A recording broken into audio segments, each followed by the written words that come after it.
10వ తరగతి వరకు స్కూల్లో ప్రతి ఏడాది ప్రమోషన్ పొందుతుంటారు. అయితే ఇంటర్ చదవాలంటే 10వ తరగతి విద్యాశాఖ నిర్వహించే పరీక్షలు తప్పనిసరిగా ఉత్తీర్ణులవ్వాలి. అయితే ఇలాంటి పబ్లిక్ పరీక్షల్లో విద్యార్థులు కొందరు ఫెయిల్ అవుతూ ఉంటారు.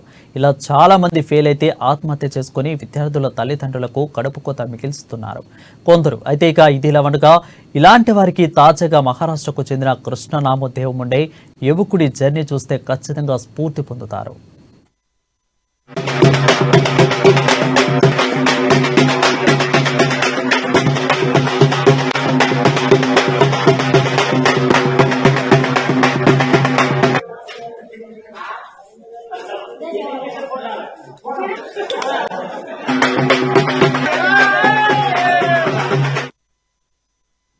పట్టుదల వదలని విక్రమార్కుడన్న పేరును మరో యాంగిల్లో చూపించాడు మహారాష్ట్ర విద్యార్థి.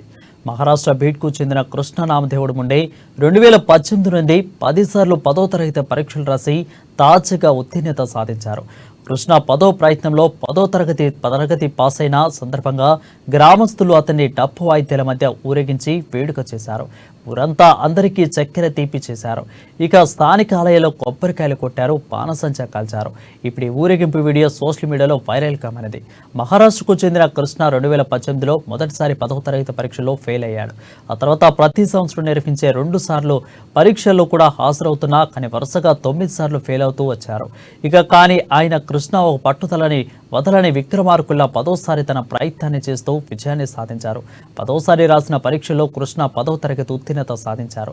అయితే అతడి 10వ తరగతి ఉత్తీర్ణతను గ్రామ ప్రజలు అంత సులువుగా పక్కన తీసి పడేయలేదు. ఈ నేపథ్యంలోనే ఓ వ్యక్తిని గ్రామస్తులందరూ పుచ్చాలపై ఎత్తుకుని బ్యాండ్ మేళంతో పటాకులు కాలుస్తూ గ్రామంలోని పురవీధుల్లో ఊరేగిస్తూ వేడుకలు చేసుకున్నారు. ప్రస్తుతం ఇందుకు సంబంధించిన ఫోటోలు, వీడియోలు సోషల్ మీడియాలో బాగా వైరల్గా మారింది.